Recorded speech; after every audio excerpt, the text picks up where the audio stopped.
Kilometre लंबी करी। इसके सामने जो तेलंगाना के खैरख्वां बनकर केसीआर की पार्टी टीआरएस सत्ता में आई, इन्होंने क्या किया? हैदराबाद मुक्ति संग्राम लगभग 400 दिनों के बाद तेलंगाना को आजादी मिली। वो क्रूर शासन से देश के लौह पुरुष सरदार वल्लभ भाई पटेल ने मुक्ति दिलाई और केसीआर ने ओवैसी के डर से हैदराबाद विमोचन दिन मनाने का हमेशा कन्नी काटा। हैदराबाद की स्पिरिट को, तेलंगाना की स्पिरिट को वहीं से तुष्टीकरण की भेंट देने का काम केसीआर ने किया।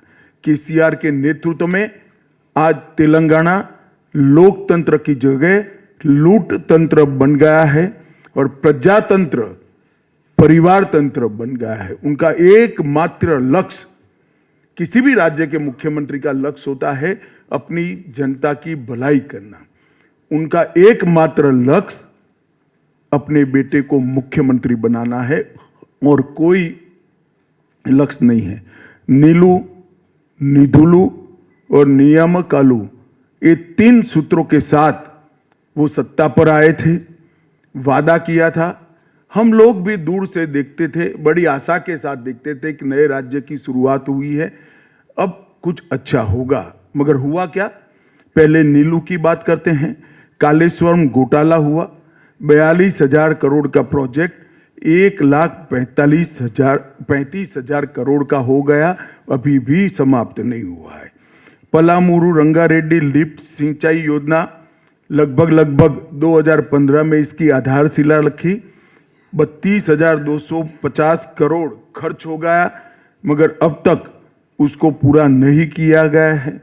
इसी तरह निधुलू की बात करें तो इनके परिवार का गबन का ये तेलंगाना सरकार जरिया बन गई। 2014 में जब तेलंगाना का गठन हुआ, 370 करोड़ रेवेन्यू सरप्लस स्टेट था और आज ये लगभग 7 लाख करोड़ के ऋण में डूबा हुआ राज्य है। 370 करोड़ के सरप्लस से 7 लाख करोड़ के ऋण में जाना ये बहुत बड़ी बात है और वो इनके परिवार के भ्रष्टाचार के कारण ही हुआ है। तेलंगाना सरकार पर अभी 3,66,000 करोड़ का ऋण है और निगमों पर अलग से 3,80,000 करोड़ का ऋण है। तो तेलंगाना को 7.5 लाख करोड़ के ऋण में डुबाने का काम इन्होंने किया है। और मेगा प्रोजेक्ट्स की घोषणा कोई भी मुख्यमंत्री करता है तो मन में आकांक्षा होती है कि इस मेगा प्रोजेक्ट से मेरे राज्य को क्या फायदा होगा, मेरे राज्य की जनता को क्या फायदा होगा। यहां उल्टा है। केसीआर मेगा प्रोजेक्ट की साइज इसलिए बड़ी तय करते हैं कि इसमें कमीशन ज्यादा मिल पाए। उनका ही मेगा प्रोजेक्ट्स में से कमीशन लेना है। जहां तक नियामकालू का सवाल है, रोजगारी का सवाल है, 17 टाइम परीक्षाओं पेपर लीक हुए, लाखों युवाओं का भविष्य बर्बाद हो गया, ट्यूशन के पैसे युवाओं के खत्म हो गए और कई लोगों ने आत्महत्या की। 2 लाख से अधिक पद भरना बाकी है, कर्मचारियों को समय पर वेतन नहीं मिलता है, यूनिवर्सिटी में कोई भर्ती नहीं की गई, विश्वविद्यालय में 3,000 से ज्यादा पद रिक्त है, जूनियर और डिग्री कॉलेज में 8,000 से ज्यादा पद रिक्त है और शिक्षा के लिए आवंटन जो 10.89% था वो घटकर 6.24% हो गया। यही बताता है कि उन्होंने क्या किया है। ढेर सारे वादे जो उन्होंने किए हैं, वादा खिलाफी करने का काम किया। 1 लाख नौकरी देने का वादा किया था जो पूरा नहीं हुआ। 3,000 रुपया बेकारी भत्ता देने का वादा किया था, पूरा नहीं हुआ। 12 तेलंगाना यूनिवर्सिटी को सभी पद भरने का वादा किया था, वो पूरा नहीं हुआ। केजी से पीजी की मुफ्त शिक्षा का वादा पूरा नहीं हुआ। 7 लाख गरीबों को घर देने का वादा पूरा नहीं हुआ। गरीबों का 1 लाख का लोन माफ करने का वादा पूरा नहीं हुआ। हर जिले में एक सुपर स्पेशलिटी अस्पताल बनाना था, नहीं बना पाए। मैं यही कहना चाहता हूं कि केसीआर कोई भी वादा करते हैं, उनके नजर के सामने केटीआर और कविता ही होते हैं, तेलंगाना की जनता नहीं होती है। और भारतीय जनता पार्टी जो बोलती है वो करती है। ये केसीआर की पार्टी पिछड़ा विरोधी पार्टी, उन्होंने 2014 के चुनाव में वादा किया था कि अगर वो जीतते हैं तो दलित मुख्यमंत्री बनाएंगे।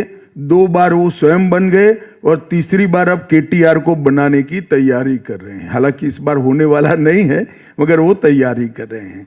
और पिछड़ा वर्ग का भी भरपूर शोषण करने का काम केसीआर की पार्टी ने किया है, बीआरएस ने किया है और भारतीय जनता पार्टी ने तीनों पार्टियों में सबसे ज्यादा 39 बैकवर्ड क्लास को टिकट देने का काम भारतीय जनता पार्टी ने किया है। और मोदी जी ने वादा किया है कि आप भारतीय जनता पार्टी को बहुमत दीजिए, तेलंगाना का अगला मुख्यमंत्री बैकवर्ड क्लास से होगा। ये भारतीय जनता पार्टी का सार्वजनिक वादा है। भ्रष्टाचार की कोई सीमा नहीं है। कालेश्वर परियोजना हो, शराब घोटाला हो, पोल्ट्री चारा घोटाला हो, ग्रेनाइट घोटाला हो, बाईपास घोटाला हो और लगभग कातकीय मिशन में 22,000 करोड़ का बजट के सामने पूरा खर्च होने के बाद 65% भी काम पूरा नहीं हुआ है। घोटालों की एक बड़ी लंबी सूची केसीआर ने 10 साल के अंदर तैयार की है और उनको अब डर भी नहीं रहा है, क्योंकि हर आदमी पहली बार कुछ गलत करता है तो डरता है, दूसरी बार करता है तो थोड़ा कम डरता है। करते करते इन्होंने इतने घोटाले कर दिए कि अब डर भी नहीं बचा है। निर्लज्जता के साथ वो घोटाले कर रहे हैं। और अल्पसंख्यक तुष्टीकरण की राजनीति, केसीआर साहब का चुनाव चिन्ह कार है, मगर कार का स्टीयरिंग उनके हाथ में नहीं है, मजलिस के हाथ में है। कोई भी फैसला करना हो, मजलिस क्या कहेगी वो सोचकर फैसला कहते हैं। पूरे देश भर में एकमात्र राज्य तेलंगाना ऐसा है जहां मुस्लिमों को रिलीजियस रिजर्वेशन देने का काम हुआ है। एक गैर